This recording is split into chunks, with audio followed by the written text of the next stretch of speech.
کہا محبوبہ کل کمائی تھی میں لے آئی ہوں، میرے پاس کوئی اور شے ہوتی تو میں بچا کے نہ رکھتی، بیٹے دے کے نا حاضری لگوا کے تو واپس دروازے پہ لے گئی۔ تو حضرت سیدنا عبداللہ ابن عمر فرماتے ہیں بی بی بول رہی تھی تو میرا جذبہ جہاد بڑھ رہا تھا، اپنے بیٹوں کو کہنے لگی میں تمہیں حضور کے پاس چھوڑ کے جا رہی ہوں، جب تم میدان میں گرو گے تو میں تمہیں دیکھنے آؤں گی، دیکھنا تمہاری پشت پہ کوئی زخم نظر نہ آئے، جتنے تیر کھانے ہوئے سینے پہ کھانا، جتنے تلواروں کے نیزوں کے زخم برداشت کرنے ہوئے یہاں کھانا، پشت پہ زخم نظر نہ آئے۔ حضرت عبداللہ ابن عمر فرماتے ہو بی بی کی گفتگو میرا جذبہ جہاد بڑھا رہی تھی۔ ایک بی بی 3 سال کا 4 سال کا بیٹا لیے رو رہی ہے، احد کا دن ہے، سہیلیاں پوچھتی ہیں تو کیوں روتی ہے؟ وہ کہتی ہے دیکھو میرا خاوند بھی بدر میں شہید ہو گیا، بھائی اور باپ بھی، دل کرتا ہے کوئی جوان بیٹا ہوتا تو آج مصطفیٰ کے ساتھ اسے ہی بھیج دیتی، کوئی جوان میرے پاس ہے ہی 3 سال کا تو کیا کروں، 3-4 سال کا بچہ کیا کرے گا؟ پتہ نہیں کیا دلیل آئی، اچانک اٹھی، بیٹے کو سینے سے لگایا، کپڑا ڈالا، مسجد نبوی پہنچ گئی۔ حضرت بلال کہتے ہیں مجھے ملی، کہنے لگی بلال مجھے پتہ ہے حضور تیاری کرا رہے ہیں جنگ کی، پر 2 منٹ اگر میری ملاقات ہو جائے۔ بلال حبشی کہنے لگے حضور ہم ایک بی بی ضد کر رہی ہے۔ حضور باہر آئے، کہنے لگی حضور میں فلاں کی بیٹی، فلاں کی بہن، فلاں کی بیوہ ہوں، میں نے بدر میں 3 شہید دیے ہیں، اب میرے پاس یہ 3 سال کا لال ہی بچا ہے، بڑا فخر ہے میرا، لوگ مجھے شہید کی بیوہ، شہید کی بیٹی، شہید کی بہن کرتے، دل کرتا ہے شہید کی اماں بھی کہیں جاؤں تو میرا بیٹا لے لیں۔ سیدنا بلال کہتے ہیں حضور مسکرائے، کہنے لگے یہ 3 سال کا نونہال کیا کرے گا؟ کہتے ہیں اماں کا عجیب جذبہ ہے۔ کہنے لگی محبوبہ سنا ہے اسلحہ بھی تھوڑا ہی ہے، ڈھالیں زیادہ کوئی نہیں، میرا بیٹا ساتھ رکھ لیں، جب آپ کی طرف کوئی تیر آیا نا تو میرا بیٹا ڈھال کے اس کو ڈھال بنا کے آگے کر دینا۔ محبوبہ ڈھال تو بن ہی سکتا ہے نا۔ حضرت بلال فرماتے ہیں مصطفیٰ کریم نے فرمایا جا میں نے قبول کیا، قیامت کے دن بیٹا گھر لے جا، جب تیرا نام پکارا جائے گا تو شہید کی اماں کہہ کے پکارا جائے گا، جا تو گھر لے جا۔ کہتے ہیں چلتے چلتے ایک غریبنی اور آ گئی، اتنی سی اٹی بان کی، اتنی سی، بلال حضور سے ملاقات ہو جائے گی۔ نبی پاک آ گئے، کہا محبوبہ یہ غلبہ اسلام میں میرا بھی حصہ ڈال لے۔ حضور نے فرمایا یہ کیا ہے؟ کہنے لگے حضور خامد فوت ہو گیا، اولاد اللہ نے بے نیازی سے دی نہیں، سویرے چرخہ کاٹ کے رزق حلال کھاتی ہوں، میرے پاس نا یہ اتنا سا بان ہے، ایک گھوڑے کی لگام بن جائے گی، محبوبہ حصہ تو ڈال جائے گا نا دین کے لیے، میری قبولیت ہو جائے گی۔ میرے حبیب نے ہاتھ اٹھائے اور دعا مانگی، کہے اللہ جتنا تو میدان کے مجاہدوں کو اجر عطا فرمائے اتنا اس غریبنی کو بھی عطا فرما۔ حضرت عمر فاروق رضی اللہ تعالیٰ عنہ رات کا وقت چہرے پہ نقاب ڈال کے گلی میں گھوم رہے تھے، میں بھی گلی میں نکلتا ہوں، آپ بھی نکلتے ہیں، لیکن مقصود یہ ہے کہ ذرا پتہ کریں باہر کی ہوا کیسی ہے، مقصود یہ ہے کہ پتہ کریں کہ آج برگر کس دکان کا اچھا ہے، معلومات کریں کہ محلے کی سیاست کس رخ جا رہی ہے، وہ بھی نکلتے تھے، لیکن مقصود یہ نہیں تھا، مقصد سمجھ گئے تھے نا، وہ اس لیے نکلتے تھے کہ پتہ کروں کوئی دکھی تو نہیں، کوئی تکلیف میں تو نہیں، کوئی آزمائش میں تو نہیں۔ دیکھیں نا کام وہی ہے، میں بھی کرتا ہوں، آپ بھی کرتے ہیں، ساری دنیا کرتی، لیکن وہ ایکم احسن عملا، کردار کس کا ستھرا ہے، ذہن کس کا اونچا ہے، ذوق کس کا بڑا ہے۔ زندگی وہ بھی بتا گئے، ہم بھی گزار رہے ہیں، لیکن وہی کمزور باتیں اور وہی روایتی گفتگو اور وہی لب و لہجہ اور وہی دنیا داری کے مخصوص سی ہماری گفتگو، فلاں کیا کر رہا ہے، کہاں پہنچ گیا، اگر پیسے کسی نے نہیں کمائے تو کہاں نکھٹو ہے تب نہیں کمائے، اور اگر زیادہ کما لیا تو کہنے لگے 1 نمبر طریقے سے تو نہیں کمائے جا سکتے، یہ کوئی غلط رستہ گفتگو ہے، بس نشستن گفتن برخاستن۔ تو اعلیٰ کام، اعلیٰ کردار ان لوگوں، حضرت عمر گزر رہے تھے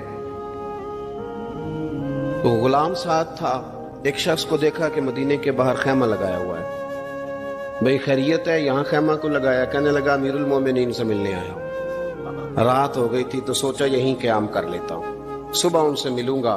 تو فرمایا اندر کسی کے درد سے کراہنے کی آواز آتی ہے، کہنے لگا میری بیوی ہے اور بچے کی ولادت کا وقت آ گیا، تکلیف میں۔ حضرت عمر دوڑے گھر گئے، اپنی اہلیہ سے کہنے لگے نیکی کمانے کا ارادہ ہے؟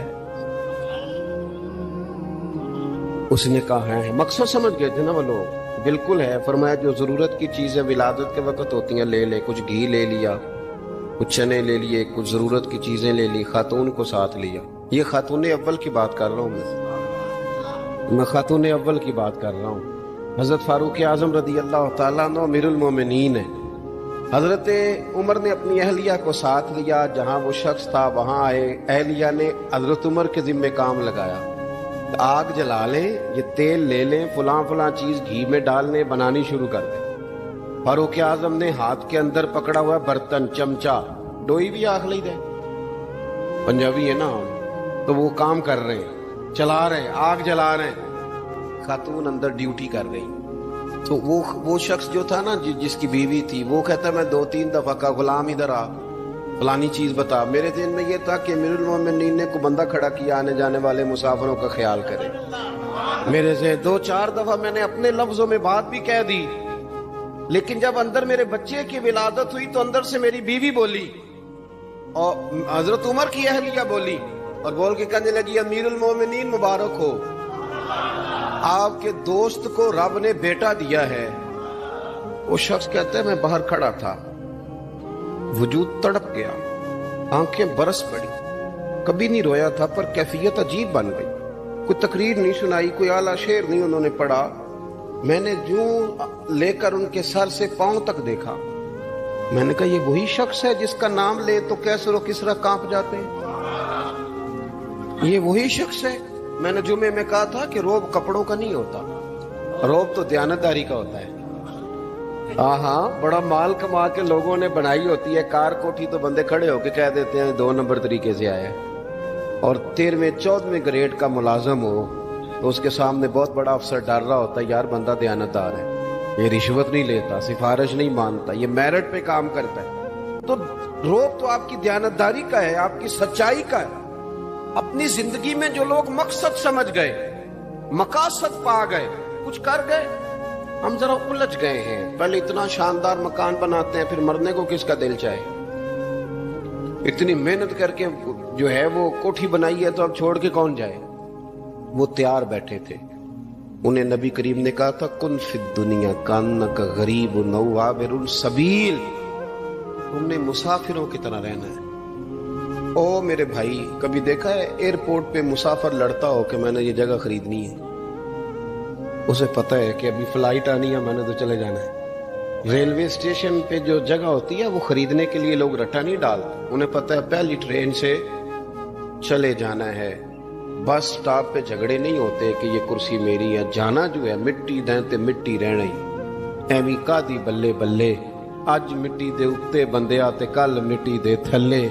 اتنا زیادہ مقصد نہیں نا جب سمجھتے تو بے چین ہے، بے قرار۔ بعض لوگوں نے اتنے پیسے جمع کر لیے کہ اتنے کھا نہیں سکتے، اتنی ضرورت نہیں، لیکن اس کے باوجود ہے کہ وہ دوڑ ختم ہونے کا نام ہی نہیں لے رہی۔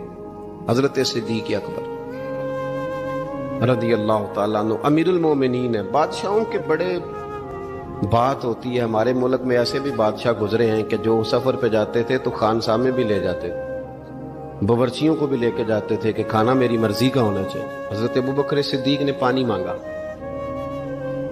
امیر المومنین، تو صحابہ نے نہ شہد ملا پانی پیش کیا۔ کوئی اتنی لمبی بات تو نہیں، لیکن صدیق اکبر رو ہی پڑے، اور اتنا روئے کہ ہجکیاں بن گئی۔ لوگ کہتے ہیں پتہ نہیں تھا کس بات پہ رو رہے ہیں، پر ہم بھی رو پڑے۔ حضور آپ کیوں روتے ہیں؟ تو آپ فرمانے لگے یار مجھے آسانیوں میں مبتلا کرنے لگے ہو، مجھے ان دنیا کی لذات میں الجھانے لگے ہو۔ میں حضور کی بارگاہ میں بیٹھا تھا، اللہ کے رسول فرما رہے تھے پیچھے ہٹ جا، پیچھے ہٹ جا، پیچھے ہٹ جا۔ میں نے پوچھا حضور آپ کس کو کہہ رہے ہیں؟ حضور فرمانے لگے دنیا میرے پاس آئی تھی، وہ قریب کرنا چاہتی تھی مجھے، تو میں نے اسے کہا پیچھے ہٹ جا، میرے نیڑے نہ آنا، دور ہٹ جا۔ وہ ہٹ تو گئی ہے، پر جاتی دفعہ کہہ گئی ہے سونیا آپ تو بچ گئے ہیں، پر آپ کے بعد والے کیسے بچے؟ تو مجھے سینے سے لگا لے، گلے سے لگا لے، مقصد اپنا سمجھے، اعمال کا حسن پیدا کرے، اگر انسان کا مقصود مال کمانا ہے تو اگر مال مل گیا تو اس کے بعد پھر کیا کرے گا؟ کسی نے طے کر لیا تھا کہ بہت بڑی گاڑی اور بہت بڑا بنگلہ مجھے چاہیے، تو وہ بنگلہ اسے مل گیا، گاڑی آ گئی، اب تو مقاصد کیونکہ طے نہیں ہوتے، تو جو چیز انسان چھوٹا سا مقصد طے کرتا ہے وہ اسے حاصل ہو جاتا ہے۔ میں نے ملک سے باہر جانا ہے، گھر سیٹ کرنا ہے، ساتھ والا پلاٹ لینا ہے، ہو گیا سارا کچھ، تو اب وہ پھر انسان بے چین ہو جاتا ہے، پریشان رہتا ہے، کہتا ہے سمجھ نہیں آتی مطلب مقصود کیا ہے۔ اللہ تبارک و تعالیٰ نے تو ایک تنکا بے مقصد پیدا نہیں کیا، اتنا سونا انسان کیسے بے مقصد پیدا کرے؟ تو رب کریم نے ہمیں بتایا کہ مقصد تو تمہارا ہے، مقصد ہے الذی خلق الموت والحیات لیبلوکم ایکم احسن عملا۔ اس نے موت اور حیات اس لیے پیدا کی ہے تاکہ پتہ چلے تم میں اچھے عمل کون کرتا ہے، تم کس قدر زیادہ اپنے رب کی عبادت کرتے ہو، کس قدر زیادہ حسن اخلاق کا مظاہرہ کرتے ہو، کس قدر زیادہ لوگوں کی خدمت کرتے ہو، کس قدر زیادہ تم دین کی تبلیغ میں، اشاعت میں، ابلاغ میں، ترویج میں کردار ادا کرتے ہو۔ با مقصد تمہیں بنایا، با مقصد اچھا ترین عمل تم میں سے کون کرتا ہے؟ اس لیے موت اور حیات پیدا کی تھی کہ تم نے ستھرے سے ستھرے اعمال، بہتر سے بہتر کردار، اعلیٰ سے اعلیٰ تمہارا انداز زندگی۔ دیکھیں ہم نے لوگوں کے ساتھ مل کے رہنا ہوتا ہے، بہت ساری چیزیں ایسی ہوتی ہیں کہ جو تکلیف کا سامان بنتی ہیں۔ اب انہی لوگوں کے ساتھ اللہ نے ہمیں مل کے رہنے کا حکم دیا، ان کے حقوق ادا کرنے کا حکم دیا، تو ساتھ ساتھ نا درگزر کا بھی کہا، معافی کا بھی کہا۔ جب انسان معافی کر دینے والا ہو جاتا ہے، درگزر والا ہو جاتا ہے، تو پھر وہ بڑا ہو جاتا ہے، بڑے دل والا ہو جاتا ہے، بڑے حوصلے والا ہو جاتا ہے، بڑے ضرب والا ہو جاتا ہے، اس کی زندگی حسین ہوتی۔ تو یہاں آئے تھے کچھ کام کرنے، وہ جو ہم نے مقصود بنائے تھے نا، مطلب اچھے کپڑے، اچھی دنیا داری، اچھی گاڑی، اچھا موبائل سیٹ، وہ چونکہ مقصود نہیں تھا تو ان چیزوں کے حصول کے باوجود بھی لوگ پریشان ہیں۔ مقصود یہ تھا کہ بہترین عمل، سونا عمل، اعلیٰ ترین عمل میرے رسول پاک صلی اللہ علیہ وسلم کے غلاموں نے نا وہ عمل کر کے دکھایا۔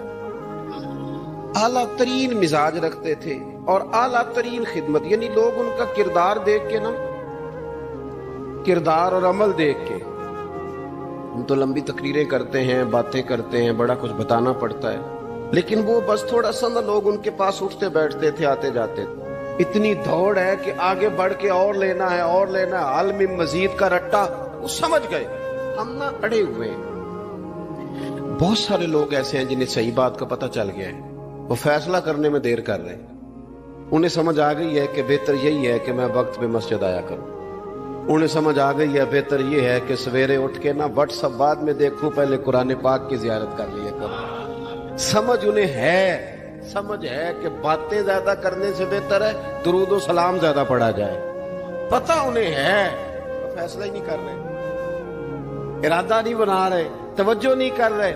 جب بہت زیادہ بندہ دنیا داری میں الجھ جاتا ہے نا، بہت زیادہ، آسانیاں تو بندے کو جینے نہیں دیتی۔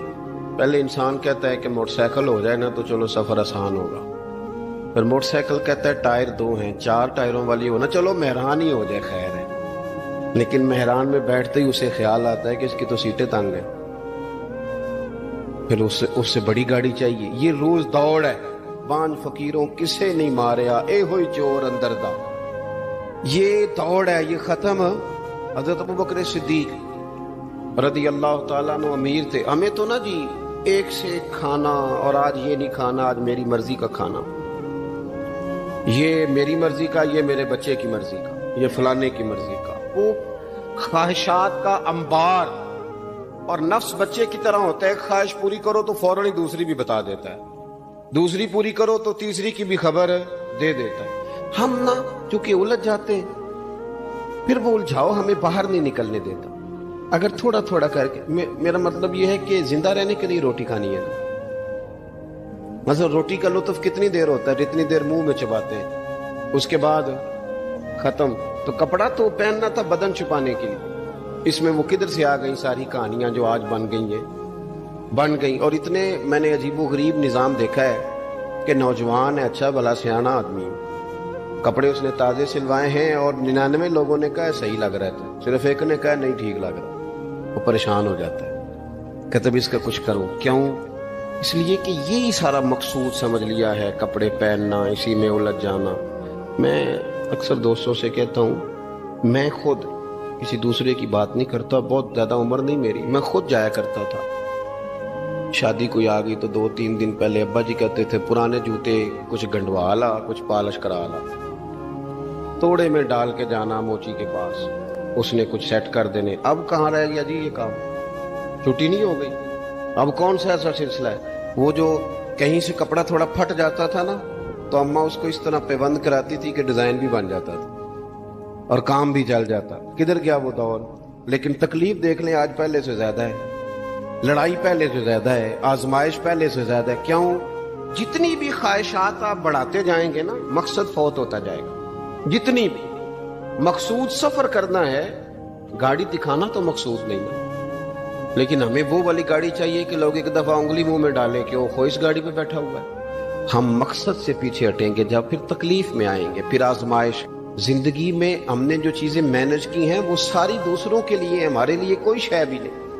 ولیمے پہ گئے تاکہ برادری راضی ہو جائے، تعزیت کے لیے گئے تاکہ محلہ راضی ہو جائے، فلانا کام کیا تاکہ لوگ جو ہیں وہ میرے حق میں ہو جائیں. ساری زندگی دوسروں کے لیے جی کے گزار دی، اور آپ نے 99 نیکیاں کی، ایک خامی آئی تو لوگ تو وہ تھے جو پھر بگڑ گئے. بہتر نہیں بندہ رب کو ہی راضی کرے. واللہ ورسولہ احق ان یرضوا، اللہ اور اس کے رسول کا زیادہ حق ہے کہ انہیں راضی کیا جائے، ان کا زیادہ حق. اپنی زندگی میں معاملات کو ترتیب دیں، ایک مخصوص ذہن بنائیں. اتنا سویرے قرآن شریف پڑھنا ہے، اتنا درود پاک، اور یہ راز ہو ہمارا اور ہمارے رب کا، یہ راز ہو. اتنی دیر مصلی پہ بیٹھنا ہے. میرے ایک دوست ہیں ڈاکٹر صاحب، میں بیٹھا تھا تو وہ ایک شخص کو کہہ رہے تھے تیرے دل میں کچھ باتیں ہیں نکال دے تاکہ تیری ٹینشن ریلیز ہو جائے، تیری صحت ٹھیک ہو جائے گی. تو بندہ کہہ رہا تھا اچھا ٹھیک ہے ڈاکٹر صاحب. تو میں نے کہا کہ اگر آپ اجازت دیں تو ایک بات میں بھی کر لوں. نے کہا آپ بھی کر لیں. تو میں نے کہا ڈاکٹر صاحب کچھ دکھ بڑے ذاتی اور نجی ہوتے ہیں، بندہ کسی کے سامنے کہہ ہی نہیں سکتا، بڑے ذاتی قسم کے ہوتے ہیں. وہ آپ کسی کے سامنے اتنا مرضی کوئی قریبی ہو، وہ بندے کی اپنی اندر کی کچھ ایسی تکلیفیں ہوتی ہیں اندر کی. آزم گنڈاں دے وچ گنڈاں دس کیڑی کیڑی کھولا، بڑے مسئلے ہوتے ہیں، آپ کیسے بیان کر سکتے ہیں؟ سوال ہی نہیں پیدا ہوتا. تو کہنے لگا پیر صاحب حال تو ہوگا نا. میں نے کہا بالکل ہے. ہمیں ہمارے دین نے دعا سکھائی ہے، جو کسی سے نہیں کہہ سکتے وہ اپنے رب سے کہہ دو. اللہ کے حضور عرض کر دو، کشکول طلب دراز کر کے کہہ دو مالک یہاں پریشان ہوں. وہ بڑا کریم ہے، عطا بھی کرے گا اور پردہ پوشی بھی فرمائے گا. اپنے اللہ کے ساتھ اپنا تعلق مضبوط کریں. اپنی زندگی میں حسن اعمال کا پیدا کریں، اعمال کا، کہانیوں کا نہیں، باتوں کا نہیں، تصویروں کا نہیں، نئی سے نئی پکچر کا نہیں، اعمال کا. اور خوبصورت ترین طریقہ ہو. دیکھیں نا مشکل سے بھی تو نماز پڑھنی ہے نا. سویرے ابا بڑے غصے میں تھے تو پھر مجھے اٹھنا ہی پڑا، تو اس طرح بھی تو پڑھنی ہے. تو اگر بندہ ذوق سے اٹھے اور ذرا سونا کر کے وضو کرے اور ذرا صحیح کر کے مصلی بچھائے اور سجدہ کرے تو ذرا ذوق سے کرے. مجھے سوز دے، مجھے ساز دے، مجھے نیم شب کا نیاز دے، دم سجدہ خود کو میں توڑ دوں، مجھے ایسا ذوق نماز دے. اس ذوق کے ساتھ آگے بڑھے. مقاصد جب بندہ سمجھ جاتا ہے نا، مقاصد، پھر اس کے لیے آسانی ہوتی ہے. میں نے عرض کیا تھا زیادہ باتیں نہیں کرنی، مقصود تو ایک پیغام دینا ہے. اب ہم نے جانے والوں کے لیے کیا کرنا ہے؟ ایک تو یہ کہ اپنا مقصد ٹھیک کرنا ہے کہ جو رخصت ہو گئے اپنے بزرگوں کو نہ یاد رکھیں. اصل کام ہے ان کو بول کے بتائیے. سال کے بعد ختم، بڑی اچھی بات ہے. سسماہی، ششماہی، سیماہی سب ٹھیک ہے. ان کو یاد رکھیں. حضور نہ یاد رکھتے تھے، اپنی والدہ کا ذکر کرتے، اپنے والد کی بات کرتے، اپنے دادا کا ذکر کرتے. اپنے جانے سیدہ خدیجہ الکبریٰ رضی اللہ تعالیٰ عنہ وصال کر گئیں تو حضرت عائشہ کہتی ہیں حضور اکثر گھر میں ان کا ذکر کرتے. اپنے بزرگوں کو یاد رکھیں، ان کا ذکر کریں. ان کو نا والد کے لیے نا والد ہونا شرط ہے، پی ایچ ڈی ہونا شرط نہیں۔ والد کے لیے والد ہونا شرط ہے، مفتی ہونا شرط۔ والد ان پڑھ بھی ہو تو بچے کو سمجھانے کا سلیقہ سے اللہ اسے عطا کاری دیتا ہے۔ ماں بالکل ان پڑھ بھی ہو تو بچوں کو سمجھانے کا طریقہ اللہ اسے ان سے سیکھیں۔ میرے والدہ اور والدہ دونوں اپنا نام نہیں لکھ سکتے تھے، تو میں اپنے دوستوں سے کہتا ہوں مجھے کبھی موقع ملے تو میں کئی جلدوں میں کتاب لکھ سکتا ہوں اپنے ماں باپ، اس لیے کہ وہ جو ہمیں سکھا گئے، جو بتا گئے، وہ انہی کا خاصہ تھا۔ تو اپنے والد، ایک تو جانے والوں کو یاد رکھیں، دوسرا ان کے لیے دعا کریں تو درد سے کریں، سونی کر کے کریں، صحیح کر کے کریں، اکیلے بیٹھ کے کریں۔ دعا کا سب سے زیادہ تعلق آپ کے دل کی آواز کے ساتھ ہوتا ہے، اور جس طرز میں حضور نے ہمیں حدیث سکھائی ہے نا، اس رنگ میں کبھی آپ حدیث کو سیکھیں، سمجھیں نا۔ حضور فرماتے ہیں جس طرح دریا میں ڈوبنے والا سہارا تلاش کرتا، دریا میں اسے کتنی کو جلدی ہوتی ہے، غوطے لگ رہے ہوتے ہیں، وہ اس طرح کا نہیں ہوتا کہ میں عصر کی نماز کے بعد پھر آؤں گا تجھے نکالنے، اس طرح تو نہیں نہ ہوتا۔ دریا میں ڈوبنے والا اس طرح کشتی سہارا تلاش کرتا ہے، حضور فرماتے ہیں اس طرح قبر میں جانے والا دعاؤں کا انتظار کرتا ہے۔ آپ نے دیر کر دی دعا مانگنے میں، ختم دلانے میں دیر کر دی، خود صبح و شام ہمہ وقت دعا۔ ابھی آپ آیتیں سن رہے تھے سورہ ابراہیم کی، اللہ نے نماز میں رکھ دی، ربنا اغفر لی وَلِوَالِدَيَّ وَلِلْمُؤْمِنِينَ يَوْمَ يَقُومُ الْحِسَابُ۔ ایک تو انہیں یاد رکھیں، خوب دعا کریں، اور دوسرا کوشش کریں کہ وہ جو نیکیاں کرتے تھے وہ نیکیاں بھی جاری رہیں، جن لوگوں سے ان کا اچھا تعلق تھا وہ تعلق بھی قائم رہے، یہ بھی کوشش کریں کہ ان کے لیے صدقات و خیرات کریں، اور قیمتی صدقہ دیں۔ قیمتی، میں بات ختم کرنے لگا ہوں، بس قیمتی صدقہ دیں، قیمتی۔ 15 تولے سونا گھر میں پڑا ہوتا ہے، قیمتی ہوتا ہے نا۔ کبھی کسی نے چوک میں بتایا کہ آج 15 تولے سونا میرے گھر میں پڑا ہے؟ بولو نا، لگتا ہے تو 10 چھڑنا ہے۔ اگر گھر میں 50 لاکھ روپے کیش پڑا ہو تو چوک میں گلی میں آ کے آپ بات کریں کہ گھر میں پیسے پڑے ہیں؟ کیوں؟ کہ وہ قیمتی ہیں، کوئی لے نہ لے۔ تو یہ جو 5000 مسجد دیکھ کے سارے محلے کو بتاتے ہو یہ بھی صدقہ تھا، یہ بڑا قیمتی چیز تھی، یہ بتانے والا نہیں تھا، یہ تو نیکی تو قیمتی تھی۔ قیمتی چیز جو ہوتی ہے وہ تو چھپائی جاتی ہے کہ بتائی جاتی ہے؟ یہ جو بیٹیاں ہیں نا اسلام کی، مائیں بہنیں، یہ قیمتی ہیں، اس لیے اسلام انہیں کہتا ہے تم گلیوں اور چوکوں میں آنے والی نہیں، قیمتی چیزیں گھر کے اندر رہا کرتی ہیں۔ تم قیمتی چیزیں ہو، تمہارا وجود قیمتی ہے، تم کبھی ماں ہو، کبھی بیٹی ہو، کبھی بہن ہو، کبھی بیوی ہو، قیمتی ہو، اس لیے تمہیں اسلام کہتا ہے کہ گھر کے اندر رہو گی تو تمہاری قیمت رہے گی۔ کچھ چیزیں ایسی ہیں جو چوکوں میں گلیوں میں پھیل جائے تو ان کی قیمت نہیں رہتی، اس لیے تمہیں کہا جاتا ہے کہ گھر میں رہو۔ یہ جو تمہیں چوکوں میں لاتے ہیں یہ تمہیں بے وقت کرنا چاہتے ہیں، بے قیمت کرنا چاہتے ہیں۔ انسان تھوڑی دیر کے لیے، اگر تھوڑی دیر کے لیے غور کرے تو بڑے بڑے جانور انسان سے بڑے طاقتور ہیں، لیکن اللہ نے ان کی نکیل انسان کے ہاتھ میں تھما دی۔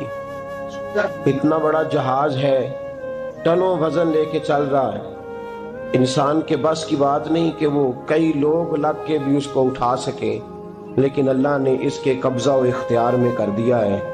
فرمایا هو الذی خلق لکم ما فی الارض جمیعا، زمین میں جو کچھ ہے سارا تیرے لیے بنایا ہے، آسمان میں جو ہے سارا تیرے لیے بنایا ہے۔ وما خلقت الجن والانس الا لیعبدون، فرمایا کل کائنات میں نے تیرے لیے بنائی ہے اور تجھے میں نے اپنی عبادت کے لیے پیدا فرمایا ہے۔ تو جنوں اور انسانوں کو اللہ نے اپنی عبادت کے لیے تخلیق فرمایا۔ مقصد زندگی، مقصد تخلیق، دنیا میں آنے کا مقصد اولین اور مقصد آخری اللہ کی عبادت، اللہ کی معرفت، اللہ کی طرف توجہ، اللہ کی طرف رجوع، یہی ایک مقصد تھا انسان کے آنے کا۔ اسی کو قرآن نے بیان کیا تھا۔ اپنے اپنے مقاصد، درود شریف پڑھنے والوں سے بلند صلاۃ و سلام علیک یا سید یا رسول اللہ۔ اپنے اپنے مقاصد، اپنے اپنے معاملات کو ہم نے ترتیب دے لیا ہے۔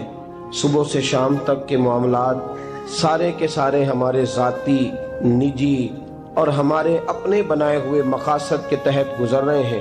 حالانکہ رب کریم نے فرمایا کہ انسان، میں نے تجھے اپنی عبادت کے لیے بنایا ہے، اپنے لیے تجھے بنایا ہے، تو میری بارگاہ میں سجدہ ریز ہو، تو میری بارگاہ کی طرف توجہ کرے، تو میرے لیے تسبیح پڑھے، تو تہلیل کے جملے بولے، تو تکبیر کہے، تو میرے محبوب پہ نازل ہونے والے قرآن کی تلاوت کرے۔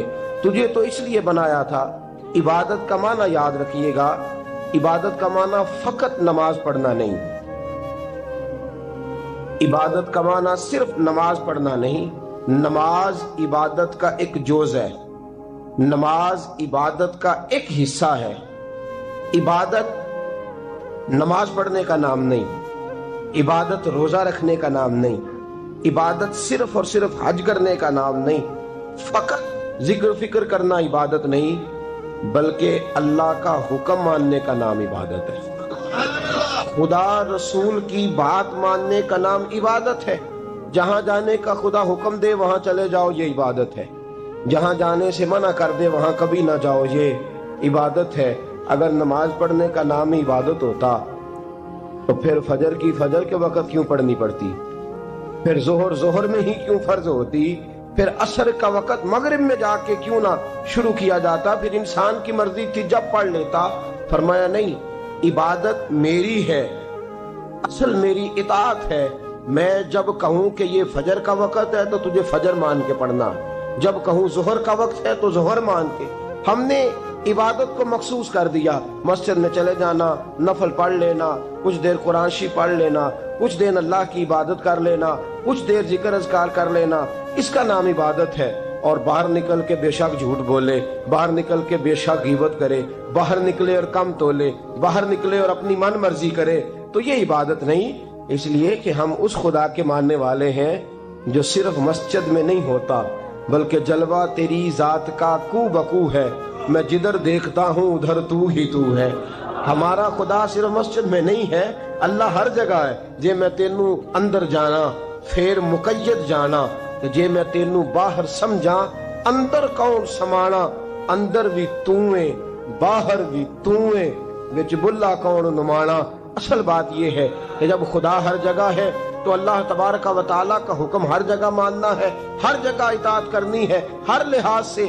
رب کی بات ماننے کا نام عبادت ہے، اللہ کی، اس کے رسول الپاک صلی اللہ علیہ وسلم کی بات ماننے کا نام، توجہ ہے آپ کی میری بات پہ؟ عبادت کا مفہوم سمجھیے گا، عبادت کا مفہوم سمجھیے گا۔ ہمارا وہ دین نہیں جو پنڈتوں، جوگیوں، راہبوں کا مذہب ہے کہ جنگلوں میں نکل جاؤ، تسبیح لے لو، میں کھٹکتا ہوں دل عالم میں کانٹے کی طرح، اور تو فقط اللہ اللہ اللہ۔ یہ مذہب نہیں۔ ہمارا دین کہتا ہے مسجد میں بیٹھ کے جو ذکر کرے گا اسے بھی ثواب ملے گا، اور جو محنت کر کے کما کے بچوں کو کھلائے گا اسے بھی ثواب ملے گا۔ ہمارا دین یہ کہتا ہے جو مسجد میں بیٹھ کے قرآن پڑھے گا اسے بھی ثواب ملے گا، اور جو گلی میں پڑا ہوا کانٹا اٹھا دے گا اسے بھی اللہ اجر عطا فرمائے گا۔ اللہ کا حکم ماننا، اللہ کا حکم ماننے کا نام عبادت۔ محمود غزنوی کے پاس ہیرا ہے، محمود غزنوی کے بڑے غلام تھے تو ایک بڑا پیارا تھا اسے، آپ جانتے ہیں اس کا نام کیا تھا؟ ایاز محمود غزنوی کو بڑا تو حسد شروع ہو جاتا ہے ہر جگہ، اللہ ماشاءاللہ۔ لوگ کہنے لگے بادشاہ ہر وقت اسی کو پیار کرتا رہتا ہے، ہر وقت اسی کی طرف توجہ کرتا رہتا ہے۔ بادشاہ نے ایک دن آزمانا چاہا، اتنا ہیرا تھا، موٹا ہیرا بادشاہ کے پاس۔ بادشاہ نے ایک وزیر صاحب کو بلایا، کہا یہ اینٹ پکڑو، ہیرے پہ مارو، اسے توڑ دو۔ کہنے لگا بادشاہ بات تیری ٹھیک ہے پر بڑا قیمتی ہیرا ہے، کیوں تڑوا رہے ہیں آپ؟ مال خزانہ میں رکھ دیں، کام آئے گا، کسی نہ کسی جگہ پہ استعمال ہو جائے گا، آپ کیوں اس کو تڑوانے کی ضد کر رہے ہیں؟ بادشاہ سلامت نے کہا اچھا تم نے ٹھیک مشورہ دیا، میں ہی جذبات میں آ گیا تھا۔ ایک دوسرے آدمی کو بلایا، اس کو کہا یہ ہیرا توڑنا ہے۔ اس نے کہا بادشاہ مجھے لگتا ہے پوری دنیا میں اتنا موٹا ہیرا تیرے پاس ہے، کسی اور کے پاس نہیں ہوگا، یہ توڑنے کی چیز نہیں تجوری میں سنبھالنے کی چیز ہے، اسے سنبھال کے رکھ۔